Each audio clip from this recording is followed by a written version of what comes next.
YSKI-1, or known as Global School, is a national plus school with global perspective. Using English as an instructional language and Mandarin as a foreign language, global issues and discussion are always integrated in all subjects and teaching learning process.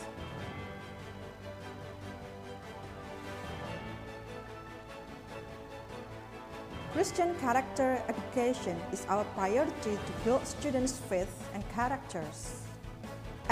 STEAM, Science, Technology, Engineering, Art, and Mathematics for the preschool level.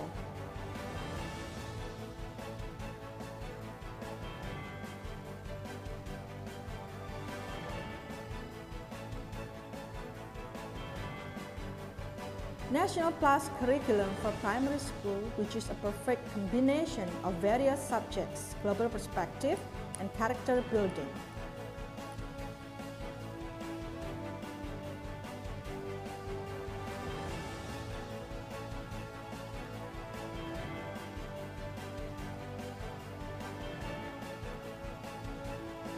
As a global school, we are conducting campaigns on protecting the environment and cultural diversity as we try to fulfill the United Nations goals. Modern and relevant talent development activities as a means of self-development for the students in various fields such as language, arts, sports, and technology.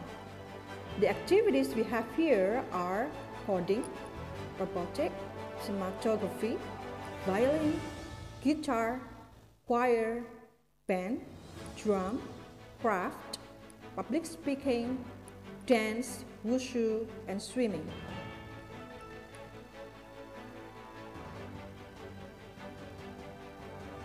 Parents' community as a means of collaboration and adding global values.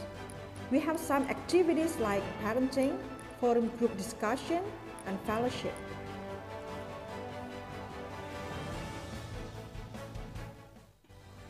Those were the top stories for grade school. So, what are you waiting for? Join YSKI World Global School now!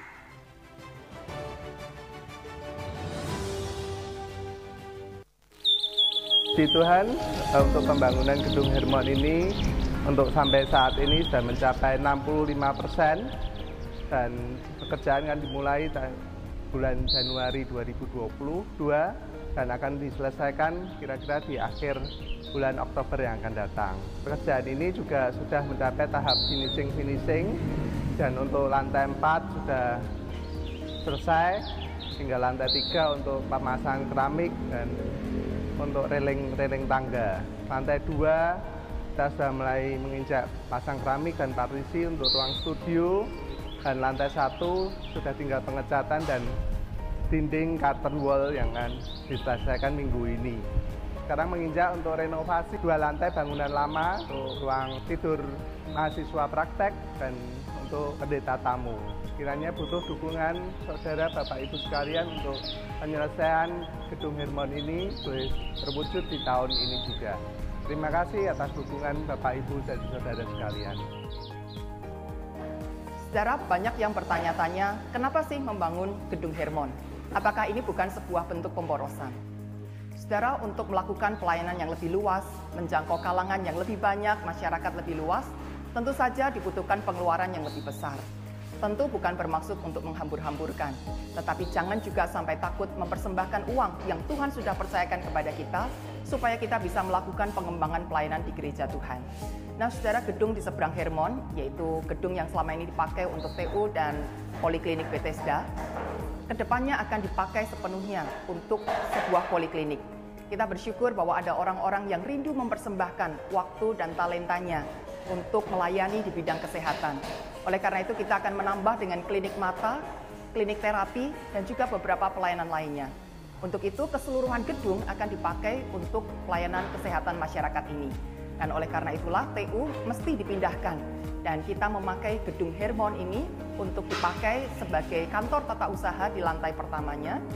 Lalu untuk di lantai kedua kita akan menggunakan sebagai ruang studio, di mana saat ini pelayanan digital juga semakin dikembangkan. Lalu di lantai ketiga akan dipakai untuk ruang serbaguna, di mana kita bisa memakai untuk beberapa acara. Dan paling atas lantai 4 akan dipakai untuk tempat tidur poster. Kita memberikan ruang yang lebih baik, tempat istirahat yang lebih nyaman bagi orang-orang yang selama ini juga membantu di tempat kita. Nah, oleh karena itu saudara, sangat membutuhkan dukungan partisipasi dari Bapak Ibu saudara dalam berbagai bentuknya. Kita bisa mendukung di dalam doa supaya setiap orang yang terlibat di dalam pelayanan ini bisa melakukan tugasnya dengan baik. Dan Bapak Ibu saudara juga bisa mendukung dengan memberikan dukungan dana, baik dari Bapak Ibu saudara sendiri atau ikut membantu mencari dana bagi orang-orang yang diberkati oleh Tuhan dan bisa memberikan dananya untuk mendukung pembangunan Gedung Hermon hingga tuntasnya nanti. Kiranya Tuhan Yesus memberkati dan menyertai kita sekalian.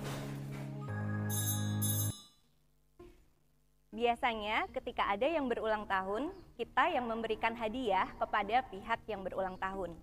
Namun, di ulang tahun GKI Peterongan yang ke-56 pada tahun ini, alih-alih kita mendapatkan hadiah, kita yang akan memberikan hadiah untuk alam.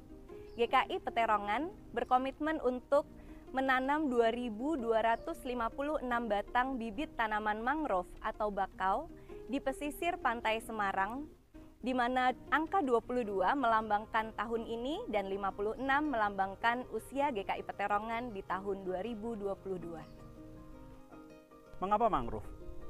Kita sudah menyadari dan merasakan sendiri perubahan iklim terjadi. Efeknya makin hari makin terasa. Perubahan iklim terjadi karena penumpukan emisi karbon yang tiap tahun semakin meningkat.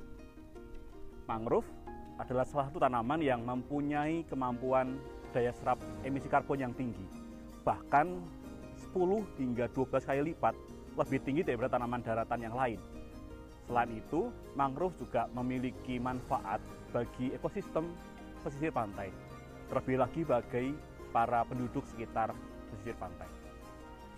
Oleh sebab itu, Panitia Bulan Keluarga bersama dengan Eko Ministry mengajak jemaat untuk berpartisipasi dalam memberikan donasi. Untuk setiap satu batang pohon mangrove senilai Rp10.000. Jemaat dapat memberikan donasi sesuai dengan kemampuan masing-masing. Nantinya, bibit pohon mangrove ini akan ditanam di Semarang Mangrove Center yang dikelola oleh Kesemat Ilmu Kelautan Undip Semarang. Mari bersama kita menjadi solusi, bukan polusi. Shalom, Bapak, Ibu, Saudari-saudara, juga anak-anak yang terkasih di dalam Tuhan Yesus Kristus. Selamat pagi, selamat berjumpa kembali dalam kebaktian Minggu GKI Peterongan Semarang, baik secara onsite maupun online. Ibadah hari ini, firman Tuhan akan dilayankan oleh Bapak Pendeta Kristadi Putra Hendarta. Sebelum kita bersama memulai kebaktian minggu ini, ada beberapa hal yang perlu diperhatikan. Yang pertama, anggota jemaat yang akan mengikuti ibadah secara onsite dimohon melakukan check-in di aplikasi Peduli Lindungi. Yang kedua, hari ini kebaktian di GKI Peterongan dan juga Bajem Karanggawang dan Bajem Budak Payung akan dilayani sakramen perjamuan kudus. Bagi anggota jemaat yang mengikuti ibadah secara online, dimohon dapat menyiapkan secara mandiri roti dan air anggur atau makanan dan minuman lain sebagai pengganti roti dan air anggur. Mari kita simak terlebih dahulu tayangan Warta Jemaat minggu ini.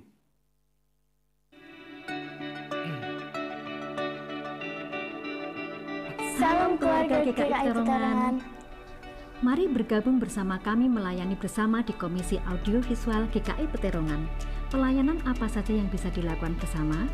Mendesain dan mengoperasikan tayangan slide selama ibadah, mengoperasikan kamera dan mixer video, mensyuting acara-acara gereja, melakukan streaming video atau live streaming, editing materi publikasi, dan lain sebagainya.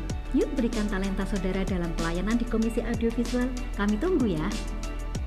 Mulai hari ini, Minggu 2 Oktober 2022, Pribeli menyediakan menu yang dimasak langsung di tempat.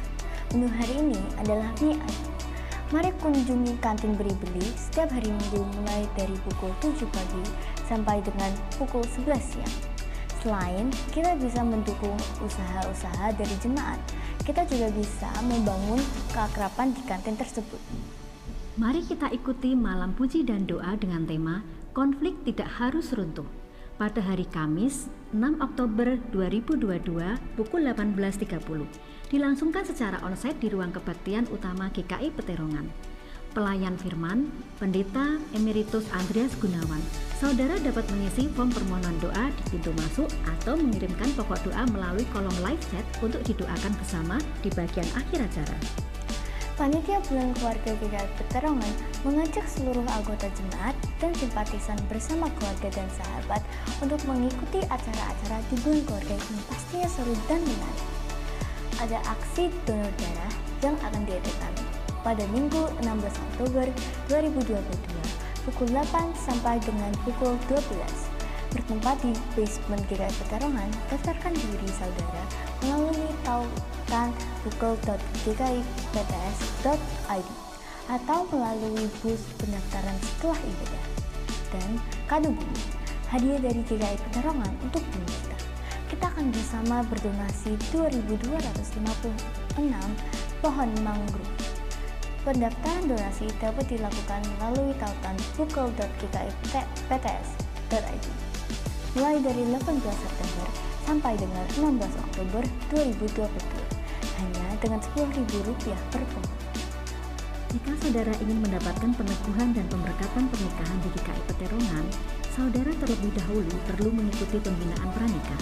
Bina pranikah akan diadakan secara tatap muka di ruang doa lantai 3 selama 3 hari dari Jumat 21 Oktober sampai dengan Minggu 23 Oktober 2022. Berikut jadwal lengkapnya.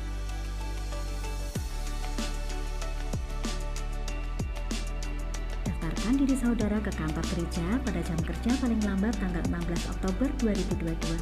Dikenakan biaya Rp150.000 per pasangan calon mempelai untuk biaya konsumsi dan materi pembinaan. Tim liturgi 5PM mengundang anggota jemaat dan simpatisan GKI Peterongan untuk melayani bersama di kebaktian umum 5PM.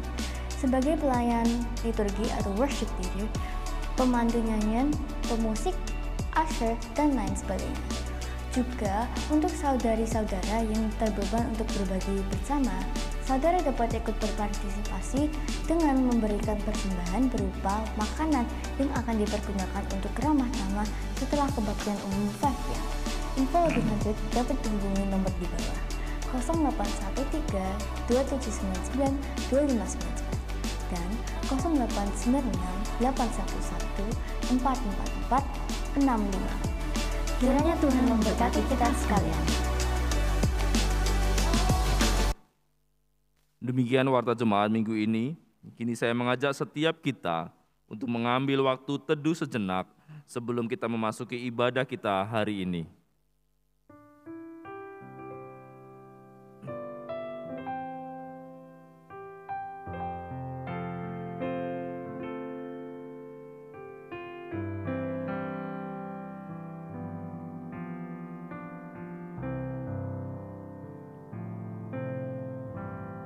Mari kita bangkit berdiri, kita menyanyikan lagu Hai Makhluk Alam Semesta.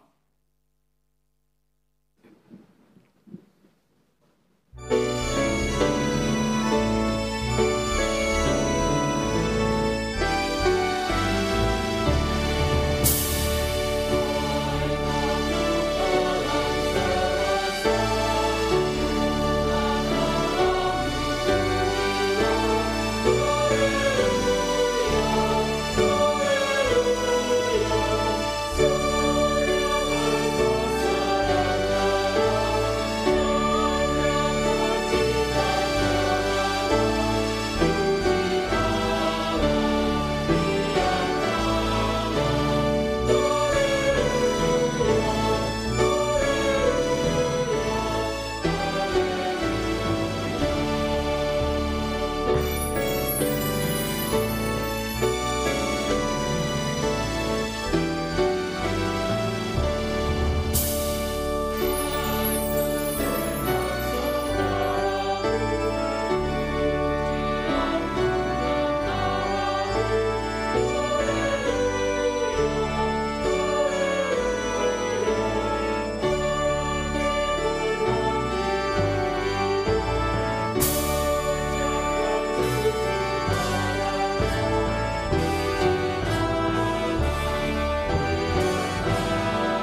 Bapak Ibu Saudara yang terkasih dalam Tuhan Yesus Kristus, marilah kita masuki ibadah ini dengan sebuah pengakuan bahwa pertolongan kita adalah dalam nama Tuhan yang menjadikan langit dan bumi.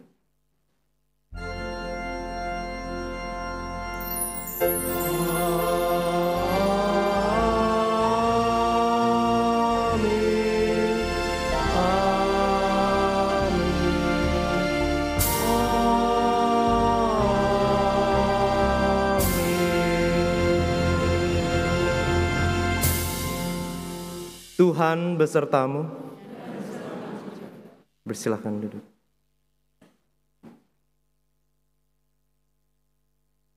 Bapak Ibu Saudara, selamat pagi. Kita sungguh bersyukur pada hari ini kita boleh kembali beribadah bersama-sama.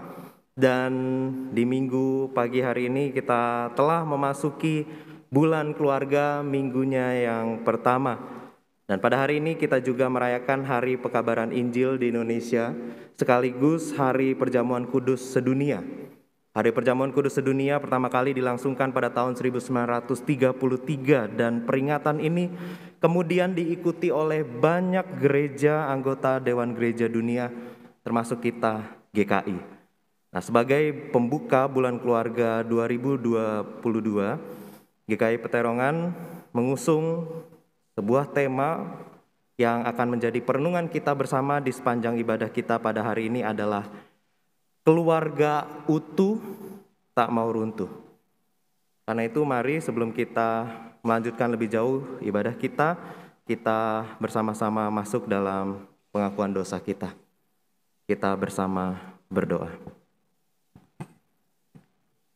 Bapa, di hadapan-Mu saat ini kami mengaku akan setiap dosa dan pelanggaran kami, terutama sikap-sikap kami, perilaku kami, pemikiran kami, perkataan kami, yang seringkali kemudian menjadi penyebab dari keretakan rumah tangga, perpecahan di tengah jemaat, dan kemudian menjadi penyebab dari runtuhnya komunitas-komunitas yang Engkau sesungguhnya percayakan pada kami. Ampunilah kami ya Bapa, dan kami sungguh membutuhkan anugerah pengampunan dari Engkau, supaya kami memiliki kesempatan kembali untuk memperbaiki setiap kesalahan, pelanggaran, dosa kami, dan kedepannya kami menjalani hidup yang jauh lebih baik lagi di bawah kasih anugerah Tuhan. Ampunilah kami ya Bapa. Dan di dalam nama Tuhan Yesus kami naikkan doa pengakuan dosa kami ini. Amin.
Syukur pada Allah karena kasih-Nya yang begitu besar, Ia menyediakan anugerah bagi setiap kita, seperti yang diberitakan dalam Ulangan 6 ayat 24 sampai 25 yang di sana tertulis demikian. Tuhan Allah kita memerintahkan kepada kita untuk melakukan segala ketetapan itu dan untuk takut akan Tuhan Allah kita, supaya senantiasa baik keadaan kita dan supaya Ia membiarkan kita hidup seperti sekarang ini. Dan kita akan menjadi benar apabila kita melakukan segenap perintah itu dengan setia di hadapan Tuhan Allah kita, seperti yang diperintahkannya kepada kita. Di dalam Kristus engkau telah diampuni. Mari kita memberikan salam damai satu dengan yang lain, seraya mengatakan damai Kristus besertamu.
Mari sebelum kita membaca, menyanyikan mazmur dan merenungkan firman Tuhan, kita sama-sama tundukkan kepala dan kita berdoa mohon pimpinan Roh Kudus. Kita berdoa.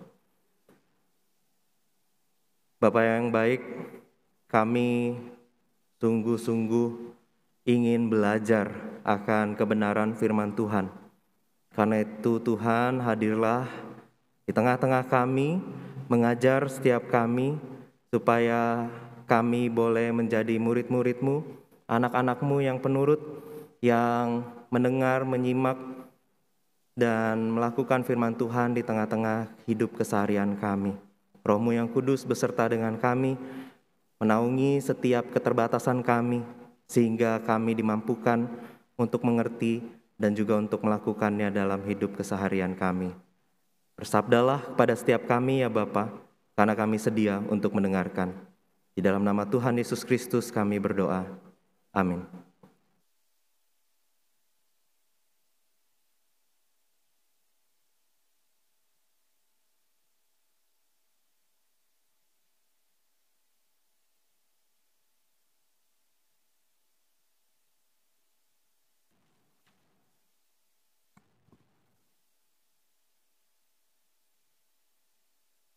Bacaan firman diambil dari Wahyu pasal 3 ayat 1 sampai dengan ayat 6.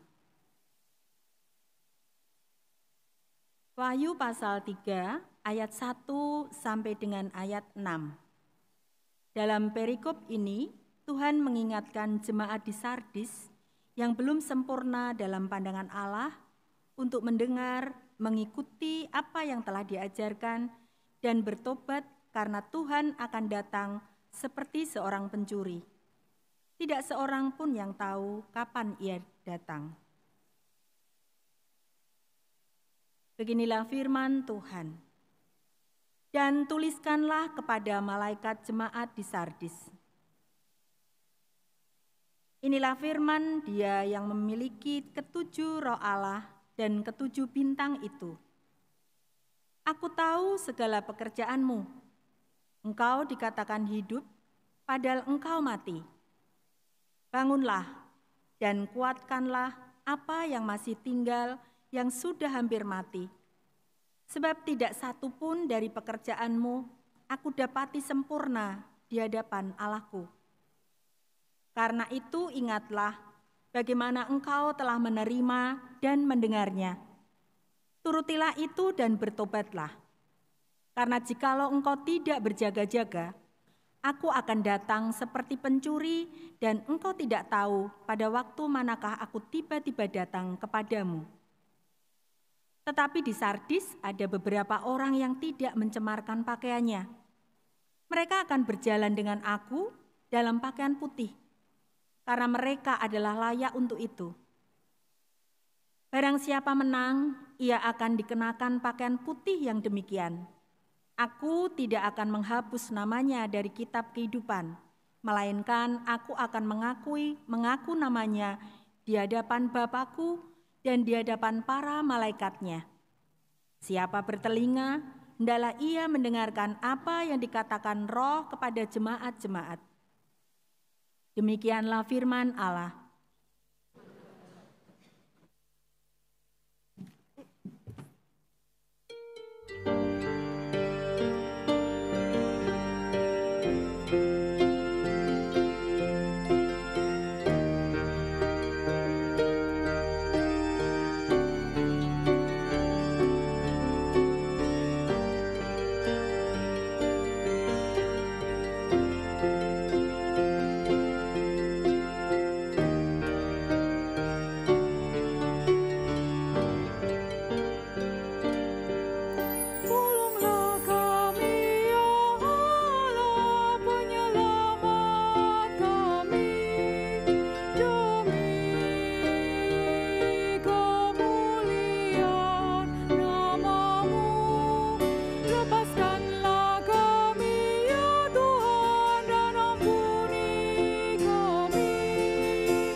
dicela bagi para tetangga kami, diejek, dicemooh orang di sekitar kami. Berapa lama lagi Kau murka ya Tuhan? Cemburumu terus berkobar bagai api. Tolonglah kami ya Allah, penyelamat kami dari kemuliaan nama-Mu. Lepaskanlah kami ya Tuhan, dan ampuni kami oleh karena nama-Mu.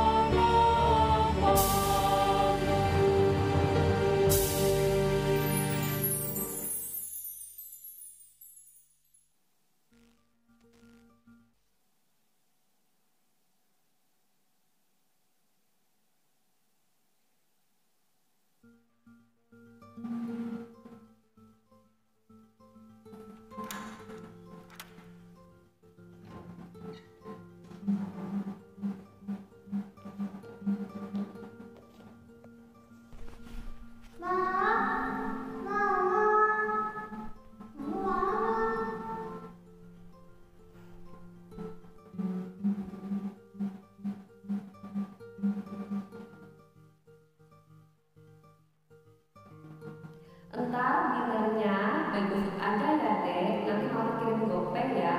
Mama ada temu kangen, cus lanjut sore ada persekutuan. Belajar loh ya, jangan sampai prestasimu turun. Malu-maluin anak Mama. See you. Wah. Temu kamu kok tiap hari? Paling cuma hari ini, tulis foto, upload. Nilai lagi deh, enggak lah. Aku dia pengen sekeluarga buat negeri, shopping. Tapi ini beneran apa cuma flexing ya? Dek, jangan lupa entar sore ada latihan buat pelayanan remaja. Datang lo ya, Papa udah dipeseni bulan hari sama pembimbingmu. Tok kawan nato mau action sama om sendiri yang tahu terus langsung apa ya? TikTokan.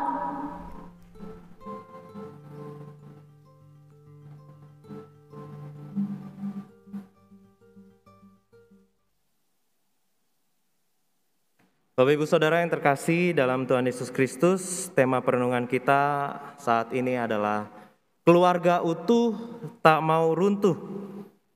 Tema yang sungguh menarik sebenarnya yang diusung sebagai pembuka dari bulan keluarga kita. Kenapa? Karena seringnya kita justru menjumpai banyak keluarga itu justru runtuh, tak mau utuh. Betul ya? Jadi kalau tema kita bilang keluarga utuh tak mau runtuh, tapi kok yang ada di sekitar kita seringnya adalah keluarga runtuh tak mau utuh. Jadi sudah diupayakan kayak gimana juga kayaknya potensi runtuhnya itu banyak sekali gitu ya. Seperti menjaga telur di ujung tanduk, salah sedikit langsung runtuh, hancur, berkeping-keping. Jadi bagaimana kita bisa senantiasa menjaga keluarga kita supaya sungguh-sungguh utuh, tak mau runtuh. Kita hari ini diajak untuk belajar dari jemaat di Sardis. Bapak Ibu Saudara, dari 7 jemaat yang disurati oleh Yohanes di kitab Wahyu ini, kita mendapati bagaimana jemaat di Sardis adalah salah satu jemaat yang kena tegur oleh Tuhan Yesus. Ingat bagaimana dari 7 jemaat yang disurati di Wahyu ini oleh Yohanes ini, dari 7 jemaat yang disurati kita mendapati Sardis ini adalah yang kena tegur, dan tidak semua jemaat dari 7 ini semuanya kena tegur. Ada 2 di antara 7 jemaat ini yang sebenarnya dapat pujian, nggak ada teguran sama sekali. Sisanya beberapa di antaranya ada yang dapat pujian, tapi kemudian ada bagian yang dikoreksi. Tapi kita lihat bagaimana Sardis adalah jemaat yang mendapat teguran keras. Nah, seperti apa jemaat di Sardis itu, Bapak Ibu Saudara? Sardis merupakan sebuah kota metropolitan yang dulunya adalah ibu kota dari sebuah kerajaan kuno bernama Lydia. Dan Sardis ini sudah melalui beberapa masa kejayaan bangsa-bangsa yang menaklukkan wilayah Asia Kecil dan sekitarnya. Jadi Sardis ini bertahan dari masa kerajaan Lydia, kemudian berganti menjadi kerajaan Persia, lalu sampai kepada kekaisaran Romawi. Sardis ini tetap menjadi sebuah kota yang maju. Dan Sardis juga tercatat dalam sejarah pernah mengalami gempa bumi yang hebat, tapi dengan cepat Sardis pun pulih kembali. Nah, kota Sardis ini punya latar belakang masyarakat yang cukup beragam, tapi kita bisa menemukan bahwa populasi orang Yahudinya juga banyak di sana. Nah, kalau kita lihat foto di slide kita bisa menemukan ada sinagog yang cukup besar di situ. Itu yang di sebelah kiri, atau yang nonton di YouTube itu ada di atas. Tapi kita juga bisa menemukan ada kuil Artemis bersama-sama di Sardis itu. Nah, bagaimana dengan jemaat Sardis yang disurati? Ya, di Kitab Wahyu dicatat demikian. Dan tuliskanlah kepada malaikat jemaat di Sardis, inilah firman Dia yang memiliki ketujuh roh Allah dan ketujuh bintang itu, aku tahu segala pekerjaanmu, engkau dikatakan hidup, padahal engkau mati. Nah, apa yang terjadi Bapak Ibu Saudara? Bapak Ibu Saudara pernah mendengar nama Nikolaus? Ada yang bernama Nikolaus di sini? Ya, nama Bileam dan nama Isabel. 3 nama ini Bapak Ibu Saudara, mereka adalah para penyesat. Nah, kalau ada yang namanya mirip-mirip, itu di luar kesengajaan tentunya ya. 3 nama ini adalah para penyesat yang menyebarkan ajaran sesat, doktrin yang menyimpang, dan mereka ini menyusup di tengah-tengah jemaat lain yang disurati di Wahyu ini. Jadi kalau Bapak Ibu baca seterusnya, melihat ke sebelumnya, beberapa jemaat ada disebutkan, hati-hati dengan Nikolaus, hati-hati dengan Bileam, ada kutukan juga terhadap Isabel, karena mereka ini adalah penyesat. Sedangkan di jemaat Sardis tidak ada orang-orang seperti Nikolaus, seperti Bileam, dan seperti Isabel. Jadi apa masalahnya? Alkitab mengatakan di Sardis itu mereka, jemaat di Sardis tampak hidup padahal mati. Jadi tanpa kehadiran orang-orang yang menyesatkan mereka perlahan-lahan tanpa mereka sadari mereka mati secara rohani. Ada timbul kelesuan rohani dan mereka mulai meninggalkan hal-hal yang esensi, hal-hal yang utama dari hidup kerohanian mereka. Dan yang mereka jaga hanyalah tampak luarnya saja. Apa itu ritual ibadahnya, kesalehannya, semua yang langsung terlihat dari luar itu yang mereka jaga. Tapi di dalamnya mereka sungguh-sungguh keropos. Karena itu Tuhan Yesus memperingatkan mereka dan kemudian mengajak di ayatnya yang kedua, bangunlah dan kuatkanlah apa yang masih tinggal yang sudah hampir mati. Sebab tidak satu pun dari pekerjaanmu aku dapati sempurna di hadapan Allahku.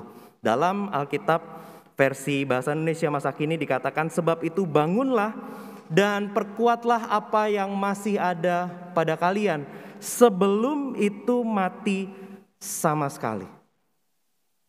Jadi ternyata masih ada harapan bagi mereka.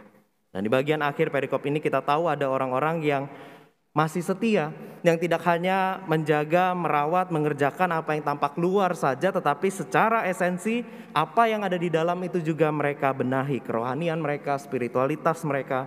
Dan karena itu masih ada kesempatan. Jemaat ini belum mati rohani sepenuhnya. Masih ada jalan jika mereka mau sungguh-sungguh bertobat. Dan pertobatan ini Bapak Ibu Saudara disebutkan Tuhan sebagai upaya untuk berjaga-jaga. Berjaga-jaga dari apa? Berjaga-jaga dari datangnya hari Tuhan. Hari akhir sekaligus hari di mana Tuhan akan datang kembali. Perhatikan bunyi kalimatnya. Karena itu ingatlah bagaimana engkau telah menerima dan mendengarnya. Turutilah itu dan bertobatlah, karena jikalau engkau tidak berjaga-jaga, aku akan datang seperti pencuri. Dan engkau tidak tahu pada waktu manakah aku tiba-tiba datang kepadamu. Hari yang harusnya diterima oleh orang-orang percaya, orang-orang beriman, hari Tuhan itu hari yang membawa sukacita. Betul ya Bapak Ibu ya? Kalau membayangkan akhir zaman gambarannya apa? Oh, menyeramkan. Enggak, harusnya kita sebagai orang percaya kita merasa sukacita karena di hari itu Tuhan akan datang menjumpai kita. Tuhan akan memulihkan segala sesuatu dan kita akan berjumpa dengan Tuhan itu muka dengan muka. Tetapi bagi mereka yang tidak berjaga-jaga, hari itu adalah hari yang mencelakakan. Sama seperti orang hendak mengadakan suatu pertunjukan atau pementasan, lalu kemudian dia tidak melakukan persiapan apapun. Tiba hari H itu akan menjadi hari yang paling membahayakan dalam hidupnya. Dia akan merasa kecolongan dan dia akan merasa segala sesuatu berantakan, tidak seperti yang dia pikirkan. Kenapa? Karena hari itu bagi orang yang tidak berjaga-jaga akan datang seperti pencuri. Tapi mari kita lihat juga sisi lainnya. Bagaimana ketika Alkitab mengatakan hari Tuhan, hari akhir, hari di mana Tuhan akan datang seperti pencuri, mungkin kita juga bisa menghayatinya sebagai hari di mana tidak ada kesempatan lagi untuk kita maupun jemaat di Sardis untuk dapat memperbaiki diri. Ini bukan cuma soal kematian atau akhir zaman saja ketika sudah terlambat untuk bertobat atau memperbaiki diri, bukan. Tetapi Bapak Ibu Saudara sadarkah bahwa kesempatan itu seringkali juga berakhir di sini. Ketika kita menyakiti hati seseorang lalu kemudian kita pikir oh ya nanti masih ada kesempatan untuk kita berbaikan kembali. Ternyata kesempatan itu sudah tidak ada dan kita sudah melewatkan kesempatan terakhir.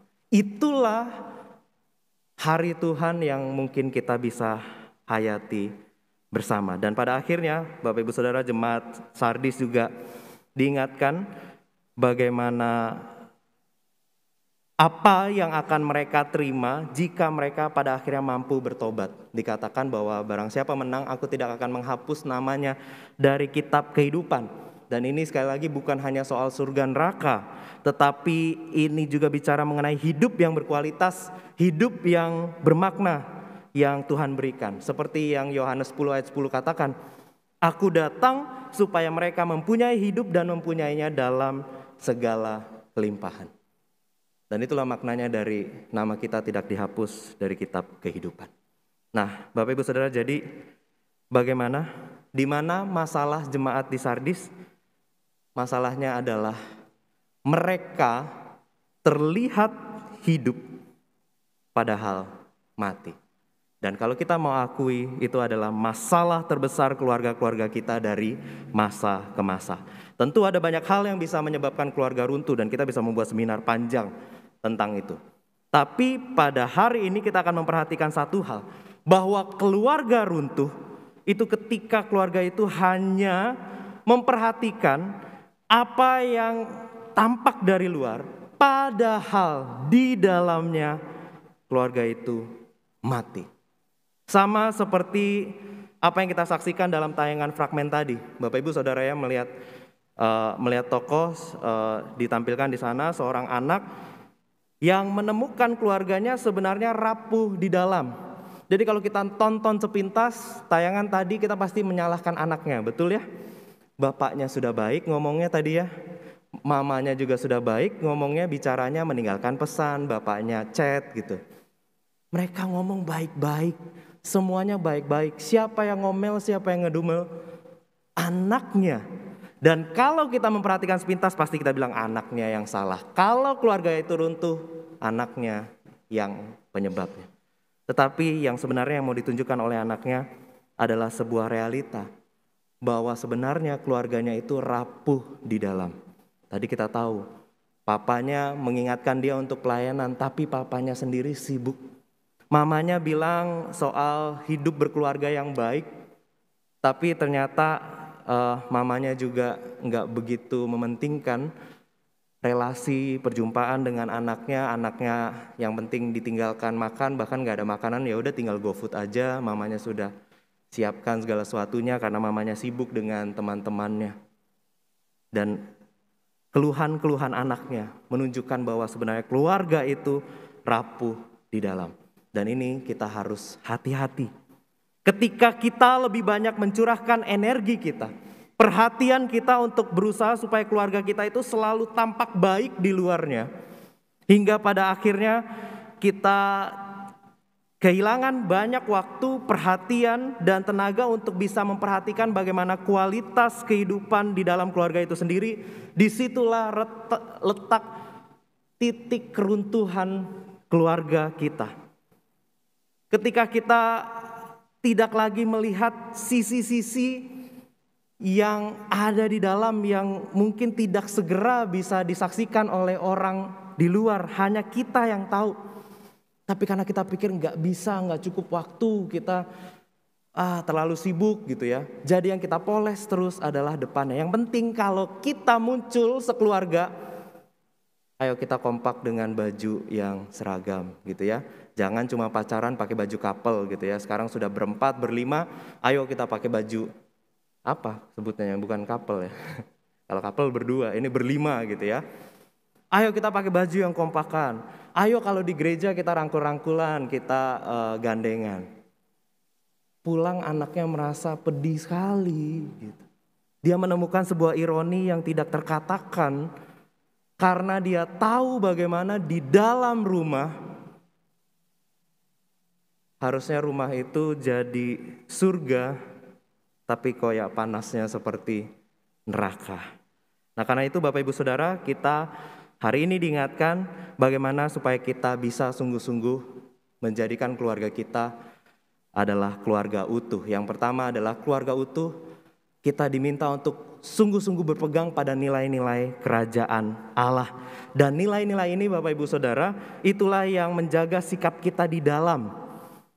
Sehingga kita tidak hanya mementingkan penampilan keluarga kita di luar. Boleh kita pertama-tama menampilkan di luar sesuatu yang baik, tapi di dalam kita juga mengerjakan nilai-nilai ini. Kita menghidupinya satu persatu meskipun itu sulit. Bapak Ibu Saudara tahu nilai-nilai kerajaan Allah itu nilai-nilai yang sulit, bahkan sulit sekali untuk dibayangkan dan dilakukan oleh ahli Taurat, orang Farisi. Ketika Yesus menyampaikan perumpamaan pengajarannya, mereka terbingung-bingung karena bagaimana bisa nilai-nilai kerajaan Allah itu selalu nilai-nilai yang berkebalikan dari nilai-nilai dunia, bahkan nilai-nilai agama. Bagaimana enggak? Yang terkecil katanya di dalam kerajaan Allah itu menjadi yang terbesar. Lalu kemudian kita menemukan bagaimana belas kasih itu ditunjukkan sedemikian rupa. Perumpamaan anak yang hilang, itu anak yang sungguh-sungguh mendukakan hati orang tuanya. Tetapi belas kasih itu tidak bisa terbendung. Ayahnya melihat dari jauh kemudian berlari-lari menghampiri anaknya. Enggak ada nahan-nahan diri supaya anaknya itu menunjukkan sikap hormat, sikap respek yang lebih baik lagi. Tapi belas kasih itu dipertontonkan sedemikian rupa. Bagaimana mungkin nilai-nilai kerajaan Allah adalah nilai-nilai yang menunjukkan cinta yang mau berkorban sedemikian rupa, menggantikan orang lain. Bagaimana kita bisa mengerti bahwa Allah yang kudus, yang suci itu, yang maha benar, kemudian rela memberikan dirinya sendiri untuk membayar ganjaran dosa yang harusnya kita terima. Nilai-nilai ini yang mungkin sulit untuk kita pahami, tapi kita bisa dengan tuntunan hikmat Tuhan, kita bisa kemudian mengenakan nilai-nilai itu dalam hidup berkeluarga kita. Jadi ketika kita melihat anak-anak kita, melihat saudara-saudari kita, adik-adik kita yang lebih kecil, kita akan merasa bahwa mereka bukan setengah manusia gitu ya. Selalu dikatakan kalau anak kecil itu kamu belum jadi orang. Gitu. Jadi apa mereka, makhluk sel satu atau apakah itu? Tapi kemudian dengan nilai-nilai kerajaan Allah kita bisa menyadari bahwa anak-anak itu juga punya posisi yang penting di dalam keluarga. Orang tua pun bisa belajar dari anak-anaknya. Saya sebagai orang tua muda juga banyak sekali menemukan pelajaran dari anak saya yang masih kecil, yang masih sekarang mau 3 tahun Desember nanti gitu ya. Padahal dia belum bisa berkhotbah, belum bisa mengajari apa-apa, tapi terlalu banyak hal yang bisa kami berdua pelajari. Jadi Bapak Ibu Saudara, nilai-nilai ini nanti Bapak Ibu Saudara bisa menemukan sendiri, belajar lagi dalam Alkitab, menemukan pengajaran Yesus dan akhirnya menyadari bahwa nilai-nilai ini adalah standar yang tidak bisa digoyang. Yang membuat kita akhirnya kokoh, yang membuat kita menguatkan esensi, menguatkan apa yang ada di dalam, sehingga keluarga ini bisa menjadi utuh. Dan kemudian pada akhirnya kita pun diminta untuk bisa memahami kenapa nilai-nilai kerajaan Allah seperti itu. Itu tahap selanjutnya, nanti kita bisa sungguh-sungguh renungkan, kita akhirnya bisa mengerti kenapa nilai-nilai itu dihadirkan. Lalu yang kedua Bapak Ibu Saudara, keluarga utuh. Keluarga utuh berarti kita pun bersedia masing-masing anggota keluarga untuk berubah dengan melangkah keluar dari kotak. Bapak Ibu Saudara, kita seringkali menjanjikan bahwa kita mau bertobat, bukan? Kita selalu menjanjikan bahwa kita ingin berubah. Tetapi seringkali kita merasakan perubahan kita itu semu dan orang-orang bisa menemukan itu. Bahwa bapak ini, ibu ini itu dari dulu, sekarang dan sampai selamanya ya sifatnya sama aja gitu. Dan biasanya kalau makin bertambah usia, kemudian karakter-karakter yang menjengkelkan itu makin kental gitu ya. Nah Bapak Ibu Saudara, berubah itu memang perlu satu aksi yang cukup ekstrim, yaitu melangkah keluar dari kotak. Kotak apa? Kotak pemikiran, kotak kebiasaan kita yang sudah terbentuk selama bertahun-tahun. Kita sudah hidup di dalamnya. Nilai-nilai yang mungkin tidak benar kita tahu, tapi itu diwariskan turun-temurun oleh keluarga kita masing-masing. Kita dituntut, diminta oleh Tuhan untuk berubah sungguh-sungguh dan mengenakan nilai-nilai yang baru, yaitu nilai-nilai kerajaan Allah. Ini adalah sesuatu yang saya katakan sungguh-sungguh susah, tapi bukan berarti tidak bisa kita lakukan. Hati-hati kalau kita terlalu cepat untuk merasa helpless dan hopeless. Ya. Masih ada kesempatan, masih ada jalan untuk kita berubah. Bapak Ibu Saudara ingin berubah? Ya. Lalu kemudian mungkin kita bertanya, bagaimana caranya untuk saya berubah? Dan saya akan katakan, temukan sendiri caranya. Ya, kalau gitu kemudian Bapak Ibu Saudara berpikir ya udah nggak usah khotbah kalau nggak bisa kasih solusi, gitu ya. Tapi Bapak Ibu Saudara, kalau saya renungkan sungguh-sungguh, betul bahwa memang tidak ada satu solusi untuk semua masalah. Sama seperti tidak ada obat mujarab untuk semua penyakit.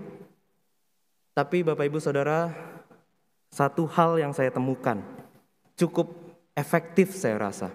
Dan itu sesuai dengan nilai-nilai Alkitab kita.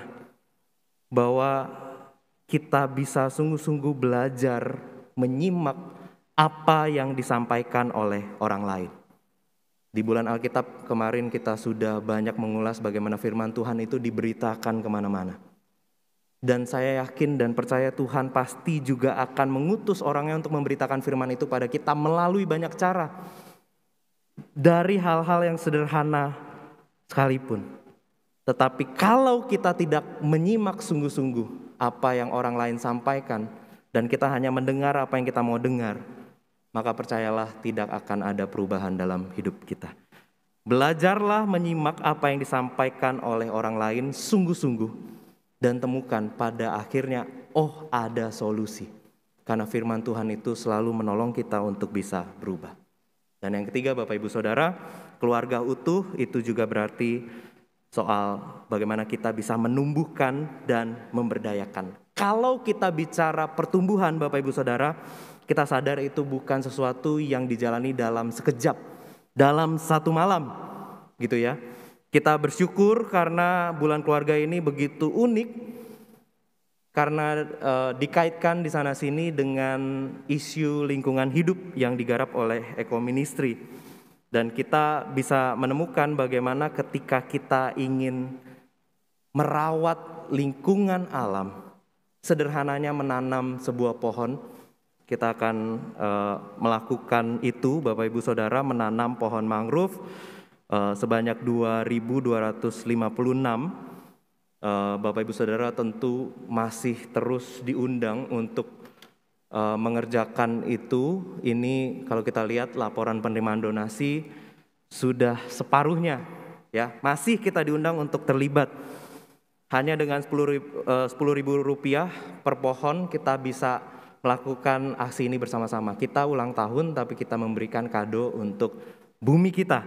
Nah, ketika Bapak Ibu Saudara kita menghayati pelayanan ekologi ini, Eko Ministry ini, dalam rangka ulang tahun kita, dalam rangka bulan keluarga ini, kita pun juga diingatkan untuk belajar soal pertumbuhan dari tanaman ini. Terkadang belajar merawat keluarga itu sama halnya dengan merawat tanaman. Bagaimana kita mulai dari menanam benih yang baik, bersabar dalam prosesnya dan lain sebagainya. Dan kita tahu semua perubahan, semua itu tidak dilakukan dalam sekejap. Butuh waktu, butuh kesabaran. Jadi kalau suami kita belum sampai di sana, kita bisa bersabar. Istri kita belum mampu, dia masih terus bergumul, kita bisa bersabar. Orang tua kita masih belum sempurna dalam mengerjakan ini dan itu, kita bisa bersabar menanti pertumbuhan itu terjadi. Anak-anak kita belum bisa, kita pun terus bersabar. Pada waktunya kita akan melihat pertumbuhan itu ada. Terus doakan, terus gumulkan. Jadilah anggota keluarga yang baik supaya semua yang kita kerjakan itu mendukung pertumbuhan. Dan ini sama dengan prinsip yang tadi. Yang kedua soal memberdayakan. Memberdayakan Bapak Ibu Saudara berarti meyakini bahwa pada dasarnya setiap orang, setiap anggota keluarga itu punya potensi yang baik. Ingat ayat Alkitab tadi yang mengatakan bahwa jemaat itu tidak mati sepenuhnya. Maka kita pun juga bisa melihat bahwa keluarga kita ini belum mati sepenuhnya. Masih ada harapan. Dan tugas kita adalah untuk menolong dan membimbing semua yang ada di tengah-tengah keluarga kita. Atau pada gilirannya pun kita juga butuh dibimbing. Dan proses membimbing, memberdayakan ini, itu berarti kita tidak sedang menggurui dan kita tidak sedang mengambil alih. Kita tahu proses memberdayakan paling berbahaya di tengah proses itu adalah ketika sesuatu diambil alih, ya. Jadi seharusnya kita hanya mengamati seorang anak bertumbuh, bergumul, kita mengamati ketika seseorang berusaha mencari, mempertimbangkan, mengambil keputusan, tetapi kemudian kita ambil alih, kita setir sana sini, kita pikir itu yang terbaik, tapi ternyata bukan. Kemarin di seminar Read Aloud yang dihadirkan di tengah-tengah kita, teknik membaca nyaring, satu pesan yang unik adalah bahwa ketika kita membacakan cerita untuk anak, katanya jangan tambahkan buru-buru cepat memberikan pesan moral, nasihat, petuah dan lain sebagainya. Karena ternyata itu tidak menumbuh kembangkan anak. Itu justru hanya mematikan proses critical thinking, pemikiran kreatif yang harusnya anak itu miliki. Tetapi akhirnya dia jadi gagal melakukannya dan dia jadi tidak berdaya. Bapak Ibu Saudara, GKI Peterongan Semarang pada tanggal 13 Oktober nanti kita akan melaunching satu persekutuan yang baru yang kita beri nama Ruang Aman. Ini digumuli bersama oleh Komisi Persekutuan Doa. Dan Komisi Persekutuan Doa menggumuli bagaimana semakin kesini kita sungguh-sungguh membutuhkan satu kelompok, satu komunitas orang-orang yang memberikan diri untuk saling mendoakan, gitu ya. Dan juga bisa memberikan ruang aman ketika ada yang mau datang hanya sekedar mendengarkan, hanya sekedar minta didoakan. Ruang aman ini adalah tempat yang cocok untuk itu. Bapak Ibu Saudara ingin datang, ingin sharing, diperbolehkan. Tidak ingin sharing, hanya minta didoakan, gak bisa cerita masalahnya apa, tapi yang penting saya mau didoakan, ruang aman ini tempatnya. Karena kita menyadari mungkin kita sudah banyak mendapatkan nasihat, masukan firman Tuhan, masukan dari banyak orang di tiap hari. Kalau Bapak Ibu mengikuti YouTube kita ya, tapi kita jarang sekali punya waktu untuk berhenti sejenak, untuk berdoa dan mendoakan. Jarang kita punya waktu hanya sekedar ingin bercerita atau sekedar ingin mencurahkan isi hati melalui air mata. Semoga ruang aman ini juga bisa menjadi tempat di mana kita bertumbuh bersama dalam persekutuan yang saling mendukung di dalam doa. Nah, ruang aman ini juga menjadi model yang bisa kita bawa di tengah-tengah kehidupan keluarga kita. Ketika kita menyadari bahwa hidup keluarga kita itu perlu ditumbuhkan, diberdayakan, maka kita juga perlu menghadirkan ruang aman di tengah-tengah keluarga kita.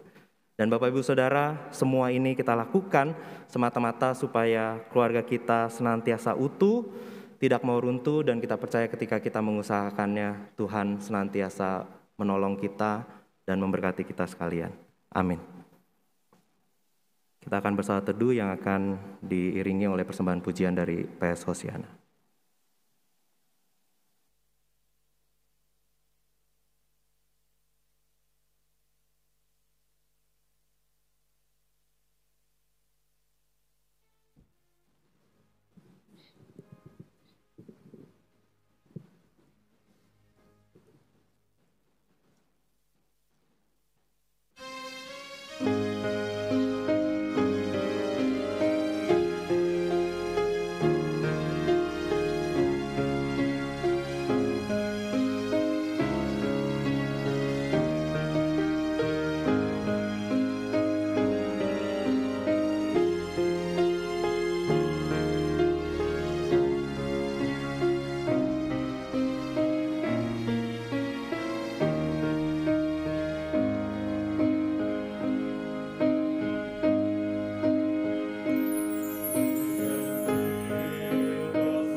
Silakan bangkit berdiri.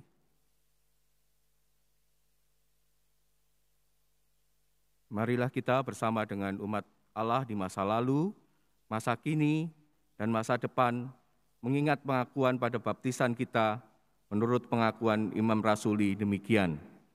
Aku percaya kepada Allah, Bapa yang Maha Kuasa, Khalik langit dan bumi, dan kepada Yesus Kristus, Anak yang tunggal Tuhan kita, yang dikandung dari Roh Kudus, lahir dari anak darah Maria, yang menderita sengsara di bawah pemerintahan Pontius Pilatus, disalibkan, mati dan dikuburkan, turun ke dalam kerajaan maut, dan pada hari yang ketiga, bangkit pula dari antara orang mati, naik ke surga, duduk di sebelah kanan Allah, Bapa yang Maha Kuasa.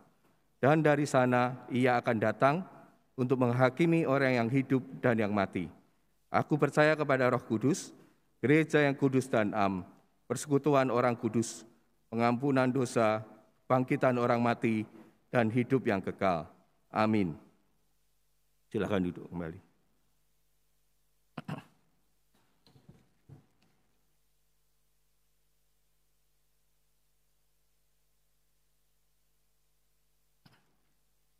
Marilah kita bersama menyatakan syukur kita kepada Tuhan melalui persembahan sebagai pengingat kita semua. Saya akan bacakan nats yang saya ambil dari Roma 12 ayat 1 berbunyi demikian. Karena itu, saudara-saudara, demi kemurahan Allah, aku menasihatkan kamu supaya kamu mempersembahkan tubuhmu sebagai persembahan yang hidup, yang kudus, dan yang berkenan kepada Allah. Itu adalah ibadahmu yang sejati. Dimanapun saudara berada, saudara dapat memberikan persembahan minggu, persembahan bulanan, persembahan syukur, dan perpuluhan melalui pertama, transfer ke rekening bank yang tercantum di layar maupun di warta digital. Yang kedua, scan QRIS menggunakan aplikasi layanan keuangan digital yang ada. Untuk jemaat yang hadir di ruangan ibadah ini, QRIS telah tersedia di kursi masing-masing. Apabila saudara memberikan persembahan melalui transfer ATM atau QRIS, tambahkan kode unik pada 2 digit terakhir nominal persembahan saudara. Kode unik dapat dilihat di layar maupun di warta digital. Yang ketiga, masukkan persembahan ke dalam kotak persembahan yang telah tersedia di dekat pintu keluar seusai ibadah, atau melalui kotak yang tersedia di kantor tata usaha gereja. Saudara dapat menggunakan amplop yang tersedia, amplop hitam untuk operasional dan pelayanan gereja, sedangkan amplop merah untuk pembangunan gedung Hermon. Mari kita berdoa. Sungguh bersyukur Tuhan, kami Tuhan sudah berikan keluarga. Kami bersyukur untuk orang tua yang sudah Tuhan tempatkan di dekat kami. Kami juga bersyukur untuk anak-anak kami. Kami juga bersyukur untuk saudara-saudara kami Tuhan. Mereka memperindah hidup kami. Ya Tuhan, kami juga mensyukuri pada hari ini juga untuk keluarga besar GKI Peterongan Tuhan, kami boleh berada di gereja ini Tuhan. Biarlah kami boleh saling menguatkan, kami boleh mendapatkan teman dan saudara di tempat ini Tuhan. Sungguh suatu berkat yang luar biasa yang Tuhan sudah berikan pada kami. Ya Tuhan, ajar kami mensyukurinya dengan kami boleh mempersembahkan seluruh hidup kami, tapi juga terkhusus pada hari ini Tuhan kami boleh mempersembahkan apa yang kami miliki melalui uang kami Tuhan. Ya Tuhan, terima dan kami boleh pergunakan semuanya Tuhan untuk pelebaran kerajaan Tuhan. Terima kasih Tuhan, dalam Kristus kami sudah berdoa. Amin.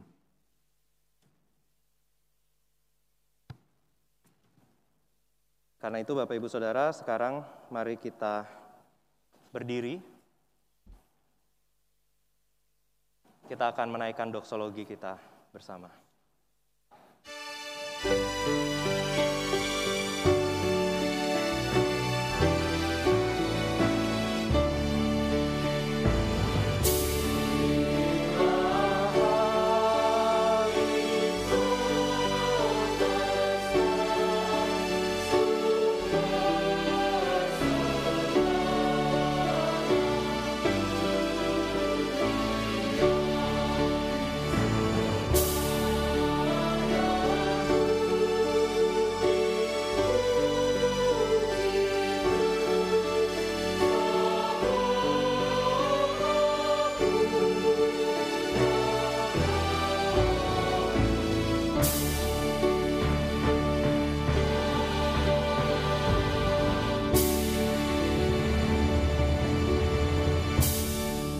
Kini tiba saatnya kita diutus untuk segera kembali dalam hidup kita masing-masing dan keluarga kita masing-masing. Terus bawa dan kerjakan nilai-nilai kerajaan Allah. Jangan menyerah dengan keluarga sendiri karena keluarga kita belum selesai dalam pergumulannya. Dan jadilah keluarga yang utuh, yang tidak mau runtuh, yang senantiasa mengutamakan damai Tuhan di tengah-tengahnya. Keluarga yang damai.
Maka arahkanlah hatimu kepada Tuhan. Jadilah saksi Kristus. Terpujilah Tuhan. Dan terimalah berkat Tuhan.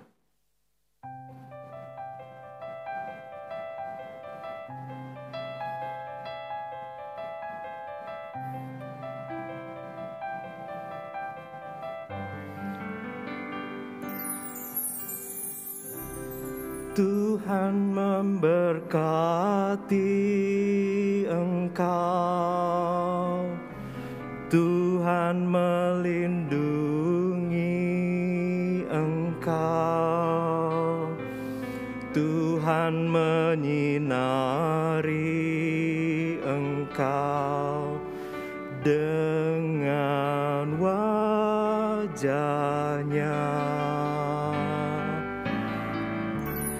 Tuhan memberi kasih karunia, menghadapkan wajah-Nya padamu, dan memberi damai sejahtera untuk selama-lamanya.